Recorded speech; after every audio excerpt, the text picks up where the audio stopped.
Assalamualaikum warahmatullahi wabarakatuh. Salam.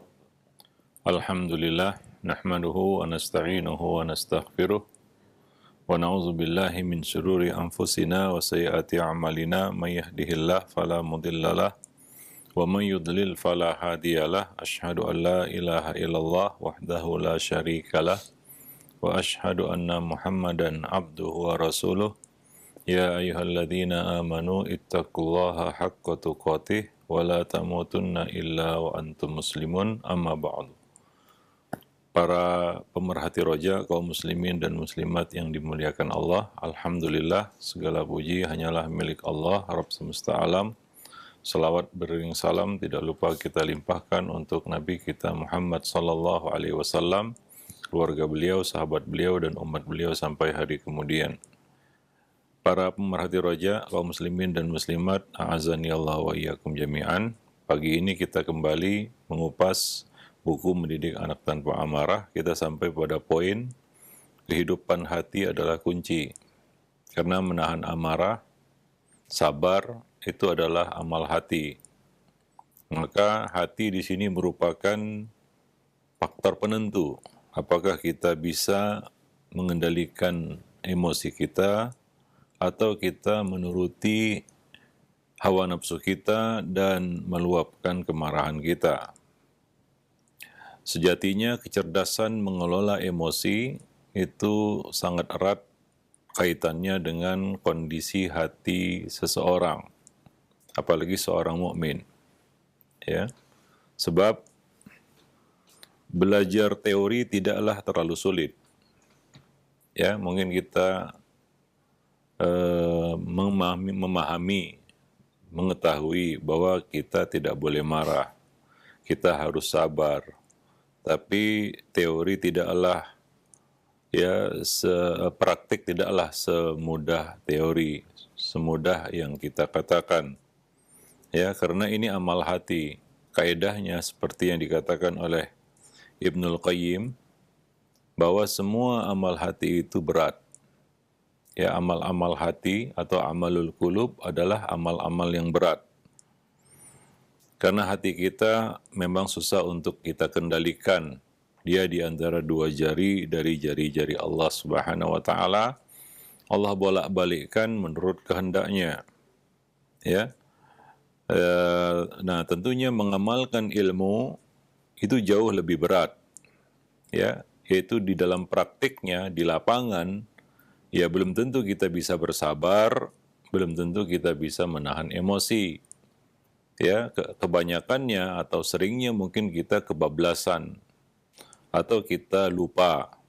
Ya, apalagi ini berkaitan dengan hati kita. Ya, nah ingatlah bahwa baik buruknya kondisi hati akan menentukan kondisi jasad atau jasmani seseorang. Dan akan menentukan pula baik buruknya sikap, perkataan, dan perbuatannya. Maka dari itu, Nabi SAW bersabda, Ala wa inna fil jasadi mudghah, idza salahat, salahal jasadu kulluh, wa idza fasadat, fasadal jasadu kulluh, ala wahiyal qalb. Ketahuilah bahwa di dalam jasad seseorang ada sekerat daging. Jika baik dia, maka baik seluruhnya. Jika rusak dia, maka rusak seluruhnya. Dan sekerat daging yang dimaksud oleh Nabi SAW tersebut adalah hati. Oleh karena itu, Islam sangat memperhatikan kehidupan hati seseorang dan kebersihannya. Allah Subhanahu wa taala misalnya berfirman di dalam surat Asy-Syams. Ya, Allah mengatakan, qad aflaha man zakkaha wa qad khaba man dassaha. Sungguh beruntunglah orang yang membersihkan hatinya atau jiwanya, dan sungguh merugilah orang-orang yang mengotorinya. Dan Allah Subhanahu wa taala menguji hati manusia dengan fa'alhamaha fujuraha wa taqwaha. Allah mengilhamkan kepada hati itu dua jalan untuk dipilih. Jalan kefasikan atau jalan ketakwaan. Jalan kefasikan, jalan keburukan atau kebaikan. Ya, karena Allah ingin menguji hati manusia. Ya, apabila dia lulus ujian itu, maka dia akan menjadi hamba yang utama. Tapi jika dia gagal, dia akan menjadi hamba yang hina. Kalau kita perhatikan di dalam surat ini, Allah Subhanahu wa taala bersumpah ya dalam surat Asy-Syams, bersumpah hingga 11 kali. Ya, mulai dari wasyamsi wa duhaha wal qamari idza talaha sampai kepada firman Allah, qad aflaha man zakkaha wa qad khaba man dassaha. 11 kali Allah Subhanahu wa taala bersumpah. Tidak ada sumpah sebanyak ini di dalam Al-Qur'an. Setelah itu Allah Subhanahu wa taala menyebutkan isi sumpah atau jawab sumpah, jawabul qasam, bahwa sungguh beruntunglah hamba yang mau membersihkan jiwanya, hatinya, dan sungguh rugilah orang-orang yang mengotori hatinya. Maka kecerdasan dalam mengelola emosi, ya, kunci utamanya adalah kehidupan hati. Kalau kita susah untuk mengendalikan emosi, coba perhatikan kondisi hati kita. Mungkin hati kita lemah, mungkin hati kita berpenyakit, ya mungkin hati kita sudah banyak rona-rona hitam ya dari dosa yang kita lakukan, sehingga susah untuk kita kendalikan, ya susah untuk kita luruskan, ya. Nah, jadi kunci utamanya adalah kehidupan hati, yaitu hati yang disinari dengan cahaya iman, kecintaan kepada Allah, dan kerinduan kepada kampung akhirat. Itu mengharapkan hasil bukan di dunia, ya, sabar hingga Allah Subhanahu wa taala memberikan ya hasilnya nanti, yaitu balasannya nanti dari semua kebaikan yang kita lakukan di dunia nanti di kampung akhirat. Wala saufa yu'tika rabbuka fatarda. Ya, Nabi kita diuji dengan berbagai macam ujian dan Nabi kita bersabar atas ujian itu. Rasulullah SAW bersabar dan Allah hibur nabinya dengan mengatakan, wala saufa yu'tika rabbuka fatarda. Nanti kelak, saufa itu menunjukkan masa yang akan datang.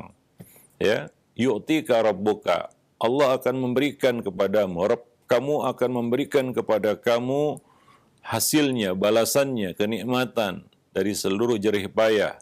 Fatarda, dan engkau akan ridha dengan pemberian itu. Engkau akan puas dengan apa yang Allah berikan nanti di akhirat.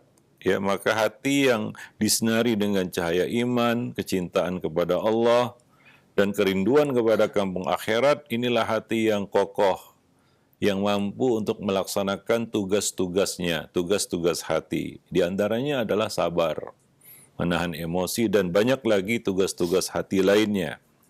Apabila seseorang memiliki hati yang hidup seperti ini, maka ia akan menjadi pribadi yang kuat, orang yang bijak dalam menyikapi setiap masalah yang dihadapinya.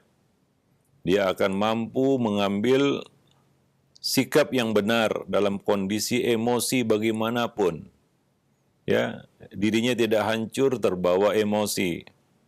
Ya, baik ketika ia merasa senang, puas, gembira, maupun saat sedih, kecewa, atau amarah melanda jiwanya. Ya. Oleh karena itu, dalam mengemban tanggung jawab sebagai orang tua, ya, kita bicara dalam konteks mendidik anak, ya, menahan amarah dalam konteks mendidik anak. Walaupun kita katakan, sering kita sebutkan juga, menahan amarah ini luas cakupannya, ya, meliputi semua interaksi kita dengan manusia. Hablun minan nas. Bahkan hubungan kita dengan diri sendiri. Kadang-kadang ada orang yang marah kepada dirinya sendiri. Ya, nah demikian. Bagaimana kita bisa mengelola ini? Ya, dan yang kita bicarakan di sini adalah suatu hal yang lebih spesifik, yaitu di dalam mendidik anak, berinteraksi dengan anak kita sebagai orang tua. Maka kita harus terus memupuk keimanan dan memperbaiki amal perbuatan kita, ya, untuk bisa mampu mengemban tugas yang berat, yaitu mendidik. Kadang-kadang anak-anak itu ya memang suka, mereka tidak sengaja ya, bukan kemauan mereka memancing amarah orang tuanya. Tapi begitulah anak-anak ya, dengan segala keterbatasan dan kekurangannya. Kadang-kadang melakukan hal-hal yang konyol, ya maklumlah mereka ya perlu belajar, ya perlu diajari. Ya, dan itu kadang-kadang membangkitkan emosi orang tua. Ya, sehingga kita terdorong untuk marah dan terus-menerus marah. Kalau kita ikuti marah ya dalam mendidik anak, maka kita akan terus-terusan marah. Karena anak ini akan mengulangi kesalahan berkali-kali, kesalahan yang sama maupun kesalahan baru. Ya, kesalahan baru itu jelas karena dia nggak tahu. Kesalahan yang sama, ya begitulah anak-anak, ya akalnya masih kurang, ya daya nalarnya juga masih lemah, ya maka wajar kalau kadang-kadang mereka melakukan hal-hal yang memicu amarah orang tuanya. Maka disitulah kita perlu ya membekali diri ya, memupuk iman kita, memperbaiki amal perbuatan kita, ya, mengendalikan kondisi hati kita, ya, ataupun memperbaiki kondisi hati kita. Kita harus selalu mengoreksi ketakwaan kita kepada Allah Subhanahu wa taala. Dan inilah kunci yang akan membuat kita sukses di dalam mendidik, ya. Inilah kunci kemudahan dan kesuksesan. Dan seorang mukmin sangat yakin bahwa janji Allah Subhanahu wa taala adalah benar. La yukhlifullahu al-mi'ad. Allah tidak akan menyalahi janji. Allah juga mengabarkan wa may yattaqillah yaj'al lahu min amrihi yusra. Barang siapa yang bertakwa kepada Allah, niscaya Allah Subhanahu wa taala akan menjadikan semua urusannya menjadi mudah, ya. Yaj'al lahu fi amrihi min amrihi yusra. Allah akan jadikan urusan-urusannya mudah. Ya, termasuk di dalam mengemban tugas yang berat, yaitu mendidik anak. Ya, nah demikian. Kita harus selalu menjaga agar hati ya tetap hidup, bahkan semakin hidup, semakin bersih dan bening. Allah Subhanahu wa taala di dalam Al-Quran telah menjelaskan tentang bermacam-macam hati manusia. Ya. Di dalam surat Al-Hajj ayat 52 sampai 54 Allah Subhanahu wa taala berfirman, "Wa ma arsalnaka min qablika min rasulin wala nabiyyin illa idza tamanna alqa asyaitanu fi umniyatihi fayansakhullahu ma yulqi asyaitan summa yuhkimullahu ayatihi wallahu alimun hakim." liyaj'ala ma yulqi syaitanu fitnatan lilladina fi qulubihim marad wal qasiyatu qulubuhum wa innadh dhalimina lafi shiqaqin ba'id wa liya'lama alladhina utul ilma annahu al-haqqu min rabbika fayu'minu bihi fatuhbita lahu qulubuhum wa innallaha lahadil ladina amanu ila siratim mustaqim. Allah mengatakan di dalam surat Al-Hajj ayat 52 sampai 54 ini, "Dan kami tidak mengutus sebelum kamu seorang rasul dan tidak pula seorang nabi, melainkan apabila memiliki suatu keinginan, syaitan pun memasukkan godaan-godaan terhadap keinginan itu. Dan Allah menghilangkan apa yang dimasukkan oleh syaitan itu dan Allah menguatkan ayat-ayatnya. Dan Allah Maha mengetahui lagi Maha bijaksana." Agar Allah menjadikan apa yang dimasukkan oleh syaitan itu sebagai cobaan bagi orang-orang yang ada di dalam hatinya penyakit dan yang keras hatinya. Dan sungguhnya orang-orang yang zalim itu benar-benar dalam permusuhan yang sangat nyata. Dan agar orang-orang yang telah diberi ilmu meyakini bahwa Al-Quran itu adalah benar dari Rabb-Mu. Lalu mereka beriman dan tunduk hati mereka kepadanya. Dan sungguhnya Allah adalah pemberi petunjuk bagi orang-orang yang beriman kepada jalan yang lurus. Jadi di dalam ayat ini Allah Subhanahu wa taala membagi hati menjadi 3 macam. 2 hati terkena keburukan dan 1 hati yang selamat. Dua hati yang terkena keburukan adalah hati yang di dalamnya ada penyakit. Fi qulubihim marad. Ini hati orang-orang munafik. Ya, penyakit yang menggerogoti hati mereka adalah penyakit syak, ar-raib, yaitu penyakit keraguan-raguan. Ya, dari satu sisi mereka tahu, tapi dari sisi yang lain mereka tidak mau. Ya, antara tahu dan tidak mau, ini adalah suatu hal yang kontradiktif di dalam hati orang munafik itu. Ya, sehingga akhirnya mereka meninggalkan apa yang mereka ketahui. Ya, mereka lebih memilih ketidakmauan mereka. Ini hati orang munafik. Hati yang kedua adalah wal qasiyati qulubuhum. Ya, hati yang keras dan mati.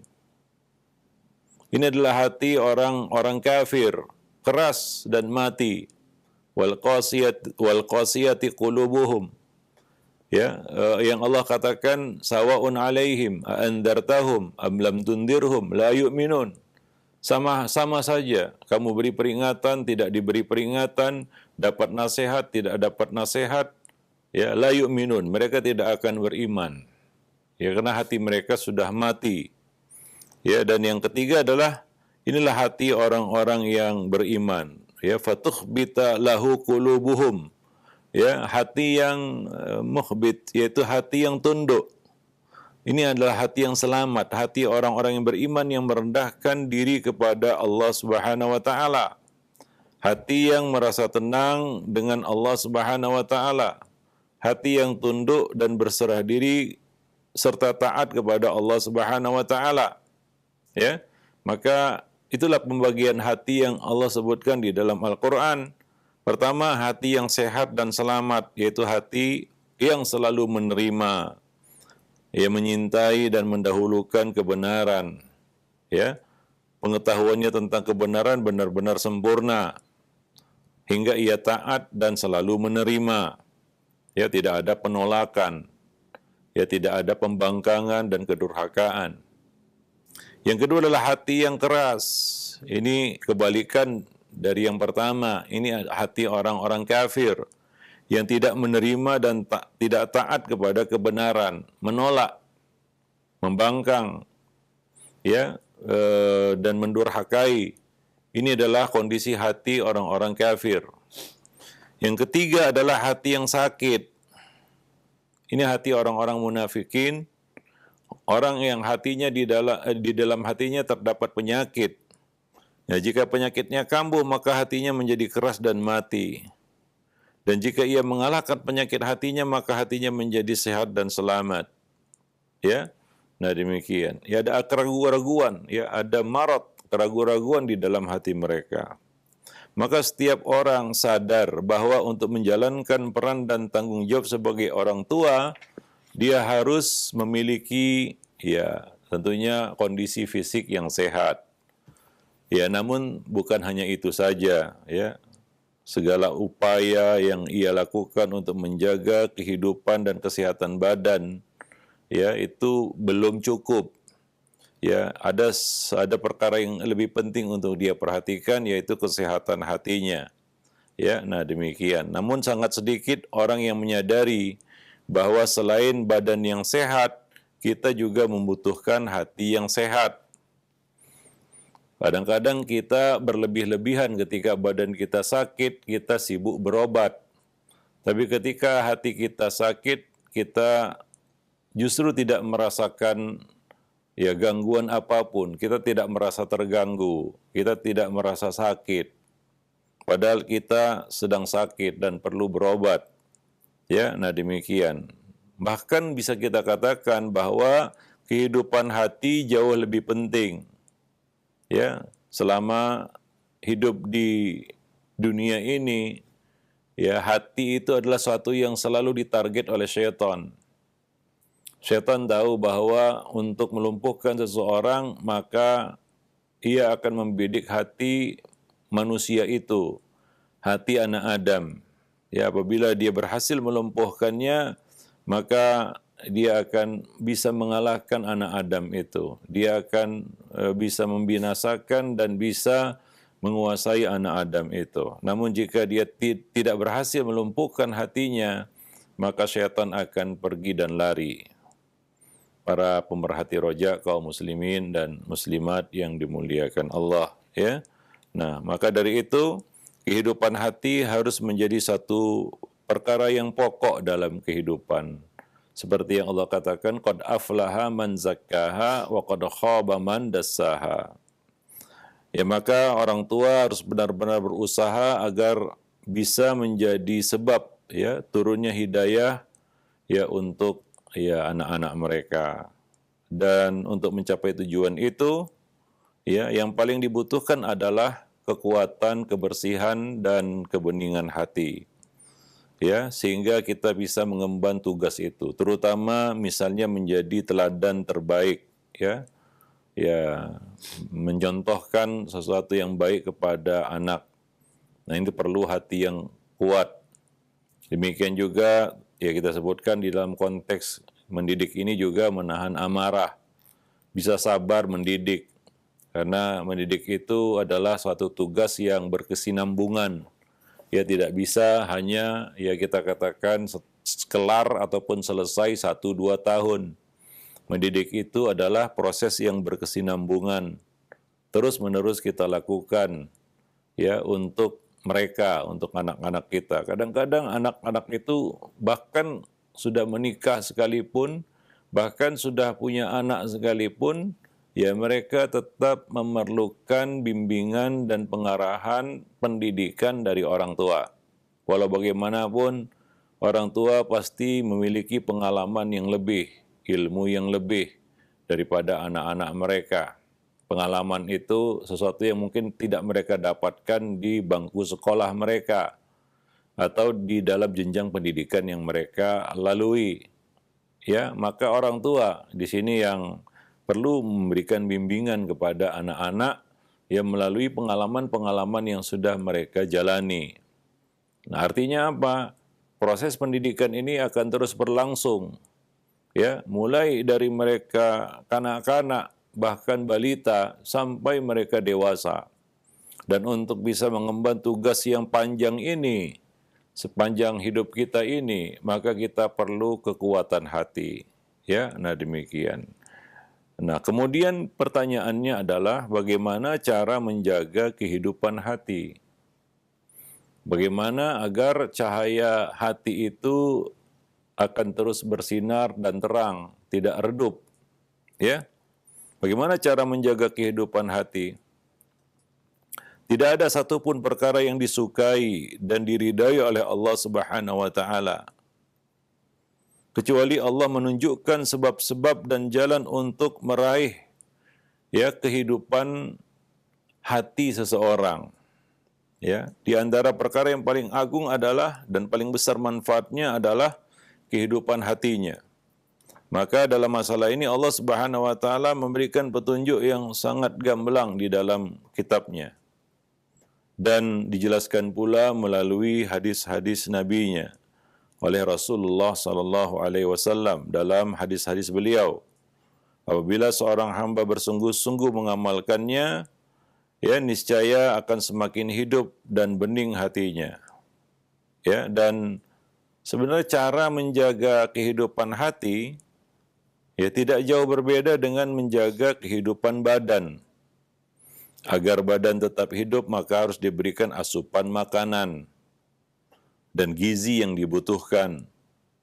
Ya, dan dijaga kebugarannya, dijaga dari penyakit-penyakit. Badan juga dijaga dan disembuhkan dari berbagai penyakit yang mungkin menyusup dan masuk ke dalamnya. Dan harus mewaspadai setiap bahaya yang ada di sekitar badan itu yang bisa melukainya. Ya, maka hati juga sama dengan badan itu, dengan jasmani, jasad kasar kita.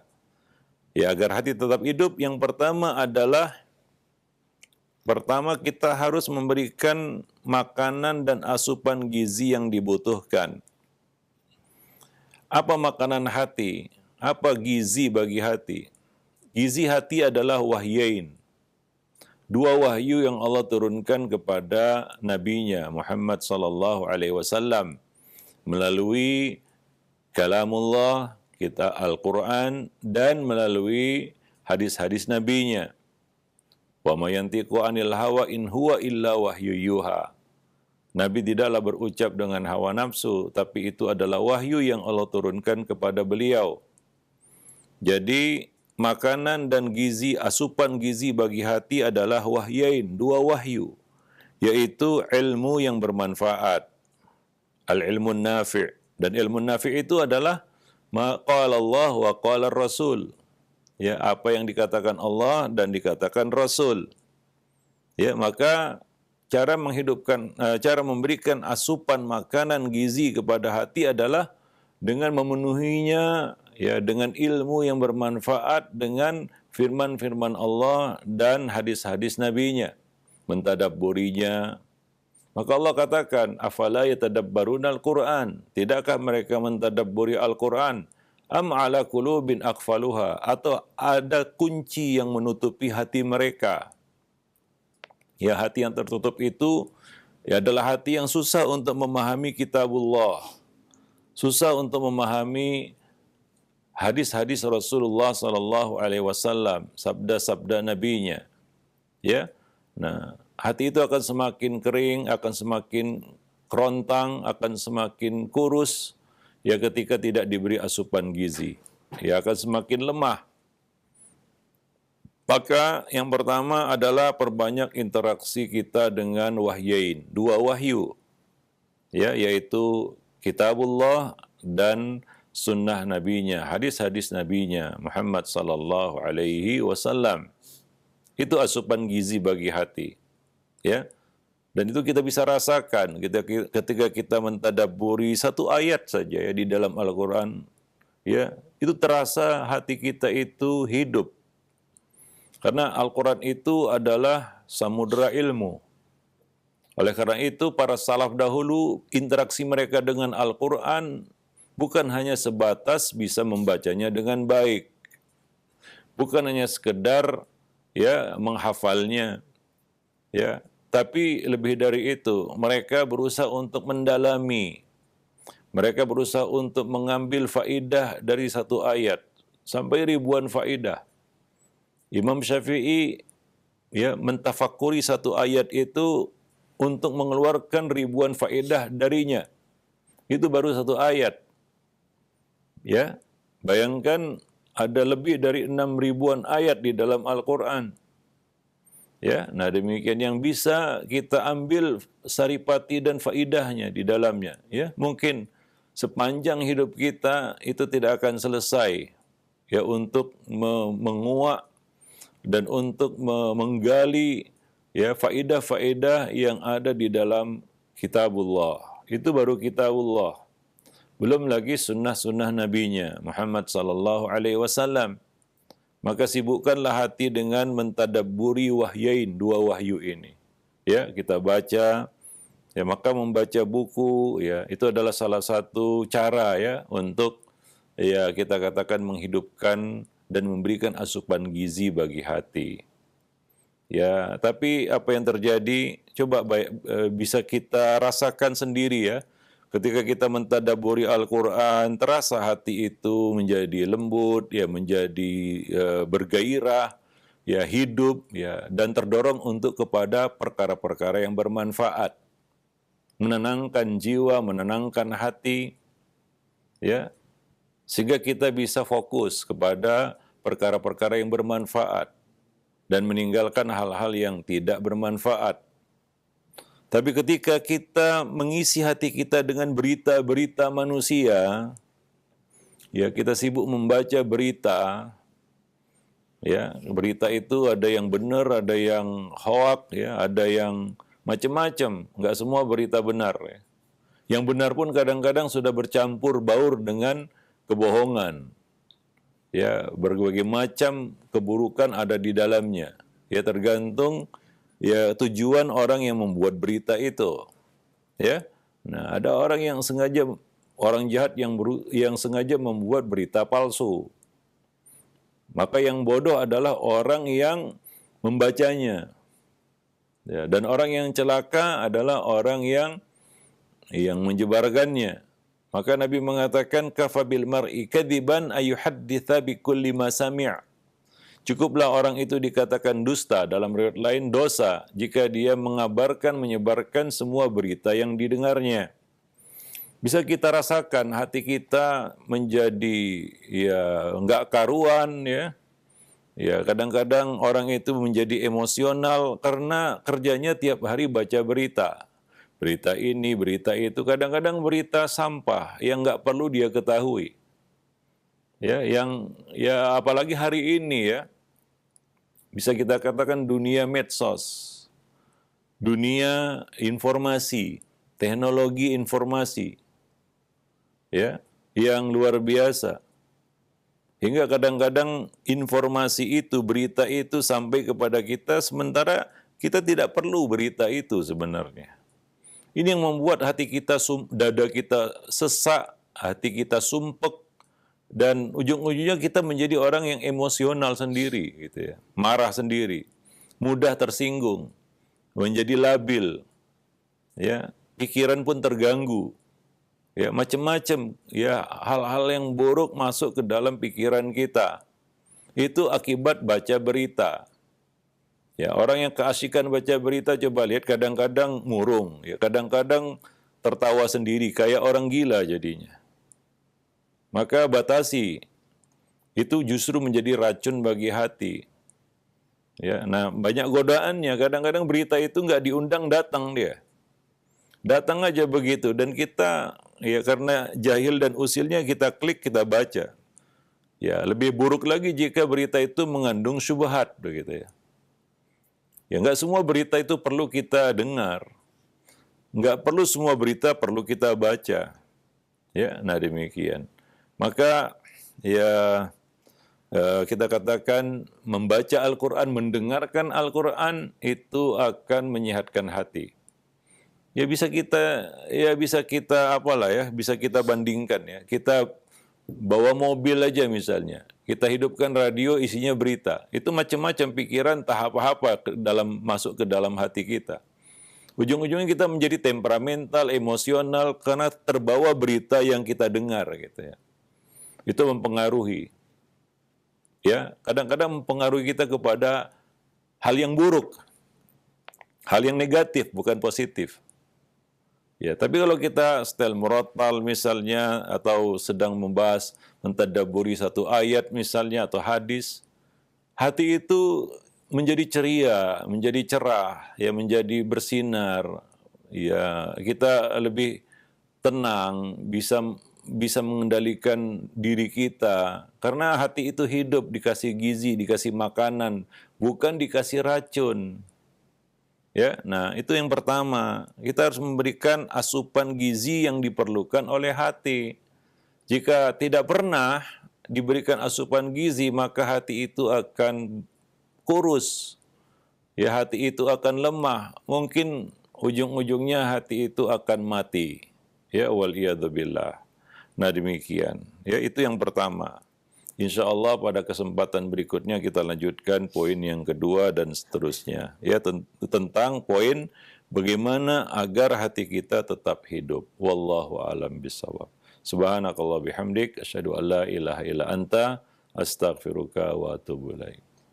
Nah, alhamdulillah. Baik, syukran jazakallahu khairan atas materi yang telah disampaikan oleh Ustaz di pagi hari ini dalam pembahasan mendidik anak tanpa amarah, yang pembahasan kunci hidup hati ada apa? Kunci untuk menghidupkan hati tadi telah disampaikan, yang mudah-mudahan ini bermanfaat untuk kita semua. Baik, untuk selanjutnya kami ajukan beberapa pertanyaan yang sudah masuk di layanan pesan WhatsApp. Nah, kami ajukan yang berhubungan dengan pembahasan kita. Dari Ummu Abdillah, Ustaz, dari Bekasi. Assalamualaikum warahmatullahi wabarakatuh. Ustaz, anak saya yang pertama memiliki kemampuan untuk mengkondisikan adik-adiknya agar menuruti semua keinginannya. Memang tidak dengan cara marah, tapi cenderung memanipulasi sehingga adik-adiknya menuruti semua keinginannya, Ustadz. Ya, mohon nasihatnya agar saya bisa membimbing anak saya untuk tidak menjadi pribadi yang egois dan mengarahkan semua orang untuk kepentingannya pribadi. Nah, iya. Anak itu lahir dengan membawa berbagai macam ya, seperti rezeki juga yang Allah berikan kepada masing-masing orang berbeda-beda. Ya, ya ada orang yang Allah Subhanahu Wa Taala beri rezeki dengan memberikan sifat-sifat yang baik ya, seperti kesabaran ataupun kesantunan ya.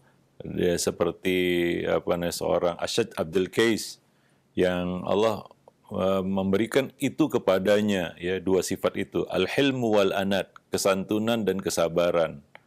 Ada yang tidak ya. Jadi manusia lahir dengan berbagai macam rezeki yang dia dapat dari Allah Subhanahu wa taala yang Allah berikan kepadanya. Ya. Ya, di sana ada hal-hal yang memang jadi kita katakan tabiat dasar manusia. Ya, tabiat dasar manusia adalah yang Allah sebutkan di dalam Al-Quran, innahu kana zaluman jahula. Ada potensi ya untuk berbuat zalim dan jahil. Itu ada pada manusia. Oleh karena itulah manusia perlu belajar, perlu dididik. Ya, perlu dididik, perlu belajar. Ya, perlu berlatih untuk ya bisa membuang hal-hal yang buruk pada dirinya. Ya, nah demikian. Demikian juga pada anak kita. Anak ada potensi hasad, ada. Coba lihat anak-anak itu ya, nggak ada yang mengajari mereka hasad, tapi ya itu ada pada diri mereka. Kadang-kadang satu anak hasad kepada yang lain. Ya, hingga itu memicunya untuk mengganggu ya temannya misalnya ya, didorong oleh hasad yang ada di dalam hatinya. Padahal ini tidak diajari sama orang tuanya. Orang tuanya tidak mengajari itu, ya. Nggak ada orang tua yang mengajari keburukan kepada anaknya. Ya, kadang-kadang anak-anak itu ya memang melakukannya karena ada itu tabiat dasar itu di dalam diri mereka. Ya, termasuk ya seperti hal yang ditanyakan di dalam pertanyaan ini. Ya, kadang-kadang anak yang melakukan manipulasi atau ya berbohong ya. Nah, itu salah satu sebab mengapa anak berbohong sudah kita bahas dalam buku Mencetak Generasi Rabbani. Kadang-kadang bukan pengaruh lingkungan atau pergaulan, ya karena memang ya muncul begitu saja dari dirinya. Ya, nah demikian. Ya, mungkin karena ingin menyelamatkan dirinya atau ingin mencapai sesuatu. Ya, maka di sini tugas orang tua untuk mengeliminir ya sifat-sifat yang buruk ini. Kadang-kadang kita sebagai orang tua tahu itu. Nah, ini si anak ini kena hasad ini.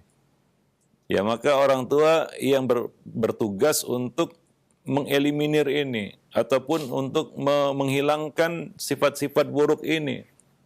Demikian juga dia menampakkan keegoisannya kepada saudaranya. Tidak mau berbagi misalnya, ataupun ia cenderung mendominasi misalnya. Ya, nah itu bisa terjadi pada anak. Ya, maka kita ya yang mengetahui hal ini, orang tuanya tentunya orang yang paling dekat dengan anak ini ya perlu untuk meluruskan itu. Ya, jangan dibiarkan. Ya, jangan dibiarkan. Harus ada upaya untuk ya kita katakan meluruskan tabiat-tabiat yang bengkok ataupun menyimpang seperti ini. Ya, nah demikian. Sehingga ya seperti kata Nabi ya laisa minna man lam yarham saghirana wa yuwaqqir kabirana. Nah, ini yang harus tanamkan kepada anak, antara sama mereka lah ya, hubungan di antara satu anak dengan anak yang lain. Ya, bukan dari golongan kami orang yang tidak menyayangi yang muda dan menghormati yang tua. Ya, maka ya ini ya adalah satu sikap yang harus kita tanamkan kepada anak-anak kita. yang muda, yang adean, ya menghormati yang tua menyayangi yang muda, ya. Nah demikian, ya itu harus kita ciptakan ya suasana itu di antara mereka. Jangan dibiarkan ya kesemena-menaan itu terjadi. Kadang-kadang ya bukan hanya dari kakak ke adik ya, kadang-kadang dari adik ke kakak juga ada sifat ingin mendominasi, ingin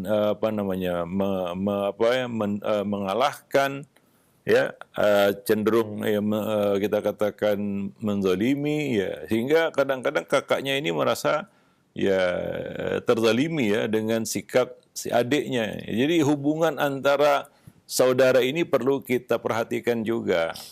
Ya, nah demikian. Wallahu a'lam bisawab ya. Nah, itu ujiannya juga bagi kita, bagi orang tua. Bagaimana menciptakan kondisi yang baik antara sesama ya kita katakan saudara ini ya, anak-anak kita ya. Nah demikian ya.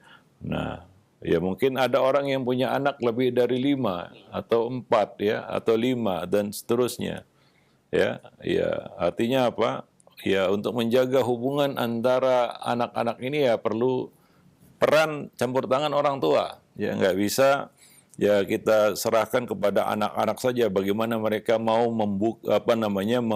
menjalin hubungan dengan ya sesama saudaranya ya. Nah demikian, dan ini sangat berpengaruh nanti ketika anak itu dewasa ya. Penanaman nilai-nilai yang baik ya dalam hubungan ya antara sesama saudara itu akan nampak buahnya nanti ketika anak-anak itu dewasa. Wallahu a'lam bishawab. Baik. Alhamdulillah, baik. Syukron jazakallahu khair atas jawabannya. Demikian ya untuk Ummu Abdillah yang berada di Bekasi. Dan selanjutnya ini ada pertanyaan Ustaz dari Ummu Nazril yang berada di Kalimantan Timur atau di Samarinda. Ya Ustaz, saya seorang ibu yang sudah berkeluarga dan memiliki saudara perempuan yang qadarullah menikah dengan non-muslim dan juga sudah memiliki anak. Dia ingin tinggal bersama satu rumah dengan saya karena rumah yang saya tinggali ini merupakan warisan dari orang tua Ustadz. Bagaimana solusinya Ustadz? Apakah boleh saudara wanita saya tersebut yang telah menikah dengan non-muslim tinggal dengan kami? Mohon nasihatnya. Ya pertama tentang seorang wanita muslimah menikah dengan pria non-muslim itu tidak dibenarkan ya. Nah demikian, ini tidak dibenarkan di dalam agama ya. Kita katakan wanita mukminah ya tidak halal dinikahi oleh ya seorang pria musyrik ya. Nah demikian ya, Allah Subhanahu wa taala menjelaskan itu dalam Al-Qur'an, dan juga Nabi kita Muhammad SAW menjelaskannya juga di dalam hadis-hadis beliau. Ya, nah jadi secara hukum itu harus difiraq ya, seharusnya gitu ya. Menurut hukum agama ya apabila itu terjadi ya seperti ini ya, maka ya mereka berdua harus difiraq karena pernikahannya menurut Islam dianggap tidak sah. Ya, nah demikian. Itu dulu yang pertama. Yang kedua, ya kalau bersikeras ya misalnya ya, tetap mempertahankan pernikahan yang secara hukum agama itu tidak benar atau fasid akadnya, ya batil akadnya. Ya maka tidak dibenarkan untuk hidup tinggal dengan laki-laki yang ya kita katakan non-muslim, ya berkumpul dengan kita katakan orang-orang yang mungkin itu bukan mahramnya, jelas kan begitu ya. Dan juga ini pernikahannya masih pernikahan syubhat ataupun akadnya masih dianggap fasid ya. Nah demikian, wallahu a'lam bishawab ya. Nah demikian, jadi masalahnya bukan boleh atau tidak tinggal serumah kan gitu ya. Masalah pertama dulu yang harus diselesaikan di sini, yaitu apa? Status pernikahan itu ya menurut agama itu tidak sah ya, fasid akadnya secara agama, secara syar'i. Wallahu a'lam bishawab. Dan bagaimana? Ya harus difiraq. Ya dipisah. Nah demikian. Wallahu a'lam bishawab. Nah, baik. Terima kasih banyak atas jawaban dan nasihatnya. Demikian ya untuk Munazril yang berada di Samarinda. Baik, selanjutnya ada pertanyaan kembali. Ya Ustaz, bagaimana cara menumbuhkan kepercayaan kembali anak ya kepada orang tua? Karena memang dulu orang tua sewaktu anaknya masih kecil telah melakukan kesalahan dalam mendidik anak, sehingga anak tidak bisa mempercayai lagi orang tuanya agar anak mau menceritakan semua masalahnya.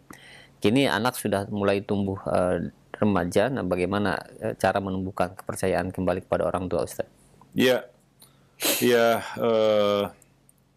ya kita katakan masa lalu ya. Masa lalu apakah bisa diisi? Ini pertanyaan. Ini kan cerita yang sudah berlalu ya. Dulu kan begitu ya. Ya begitulah kadang-kadang ilmu datang belakangan ya, gitu ya. Baru kita sadari, wah ternyata banyak salah kan gitu ya. Nah, jadi pertanyaan yang paling mendasar adalah masa lalu apakah bisa kita isi lagi? Ya. Kembali ke masa lalu tidak mungkin ya. Anak kita kembali kecil kemudian kita itu cuma angan-angan saja jadinya. Nggak mungkin terjadi itu. Tapi bisakah kita mengisi masa lalu? Bisa. Yaitu dengan apa? Dengan melakukan taubat. Bertaubat kepada Allah, taubatan nasuha, dan mulai kembali. Ya jangan pernah putus asa. Wala ya'asu min rauhillah illal qaumul kafirun. Tidak ada yang putus asa dari rahmat Allah ya kecuali orang-orang yang kafir. Ya, maka perlu ya kita katakan kekuatan hati di sini ya untuk bisa kembali. Memulainya mungkin dari awal. Ya. Nah, yang berlalu ya tentunya kita kubur itu dengan taubat. Bertaubat kita kepada Allah. Kalau itu kaitannya dengan hak anak, maka kita harus berbesar hati minta maaf kepadanya. Jangan melulu menimpakan kesalahan kepada anak. Ya, boleh jadi kesalahan anak itu adalah akibat dari kesalahan orang tua. Maka kita yang pertama harus mengoreksi diri dulu, ya. Karena kita ingin memperbaiki ya di sini ya. Judulnya kan kita ingin memperbaiki kondisi yang kacau balau kan begitu ya, yang sudah berantakan ini, yang sudah kupak kapik kan begitu ya. Kita ingin memperbaiki ini. Maka mulailah dari memperbaiki diri kita dulu. Dengan apa? Dengan sungguh-sungguh bertaubat minta ampun kepada Allah, menyesali ya apa yang sudah terjadi, mengetahui di mana letak kesalahan dan tidak mengulanginya lagi. Itu yang terpenting. Ya, kalau itu berkaitan dengan hak anak, ya maka jangan berat hati, kita harus berbesar hati untuk minta maaf ya kepada si anak dan menjelaskan dulu seperti ini, seharusnya tidak seperti itu, seharusnya seperti ini, kan begitu ya. Dan ya kita tentunya yang pertama harus menunjukkan perubahan itu, ya kita ya harus berubah untuk memperbaiki keadaan, karena ini judulnya memperbaiki kondisi yang sudah masa lalu yang sudah berantakan kan begitu ya. Nah demikian. Wallahu a'lam bishawab. Ya maka nggak ada kata terlambat. Jangan katakan sudah telat ini, sudah nggak bisa lagi, nggak mungkin. Jangan katakan seperti itu. Itu kata-kata yang akan melemahkan semangat kita, azam kita. Itu akan membuyarkan taubat kita juga. Ya, nah demikian. Maka kita harus optimis. Ya, insya Allah. Ya Allah akan kasih jalan keluar jika kita bertakwa kepadanya. Ya, jika kita serius dan sungguh-sungguh. Ya, alladzina jahadu fina lanahdiyannahum subulana. Orang-orang yang bersungguh-sungguh di jalan kami akan tunjukkan baginya jalan tersebut. Ya, nah demikian. Ya, terus berharap kepada Allah, jangan putus berdoa kepada Allah Subhanahu wa taala. Tidak ada yang terlambat. Tidak ada yang telat. Yang terlambat dan telat itu mati. Mati itu telat. Mati itu terlambat. Sebelum mati nggak ada kata telat, nggak ada kata terlambat. selama hayat di kandung badan. Kita harus tetap optimis bisa memperbaiki bahkan membalikkan keadaan. Ya, berusaha. Karena Allah masih beri kita hidup. Kecuali mati, mati itu telat dah. Ya, mati itu terlambat. Ya. Nah, karena setelah mati nggak ada yang bisa kita lakukan selain penyesalan. Ya, penyesalan yang nggak akan mungkin ya kita perbaiki lagi karena sudah mati. Maka selama kita masih hidup, ya itu syukuri itu, masih hidup. Masih diberi kesempatan taubat, masih diberi kesempatan untuk memperbaiki ya masa lalu. Nah, demikian. Wallahu a'lam bishawab. Bagaimanapun buruknya keadaan itu, ya, ini perlu kita ya ibaratnya memperbaiki kondisi ya. Nah, ya memperbaiki kondisi, memperbaiki masa lalu kita yang sudah ya terlanjur kita katakan ya kita lewati, kita lalui tanpa ilmu dengan kejahilan misalnya. Wallahu alam bisawab. Ya, nah demikian. Itu bukan hanya berkaitan dengan mendidik anak ya, dalam semua hal ya. Ya, kita meninggalkan masa lalu yang bermacam-macam. Ya, jangan katakan, oh ini sudah telat, sudah terlambat, nggak mungkin. Itu dari syaitan untuk melemahkan hati kita. Wallahu a'lam bishawab. Ya, nah demikian. Jadi mungkin sampai di sini dulu pertemuan kita pada kesempatan pagi ini. Mudah-mudahan bermanfaat. Aqulu qauli hadza astaghfirullah li wa lakum lisairil muslimin innahu wal ghafurur rahim. Subhanakallah bihamdik asyhadu an la ilaha illa anta astaghfiruka wa atubu ilaik. Assalamualaikum warahmatullahi wabarakatuh.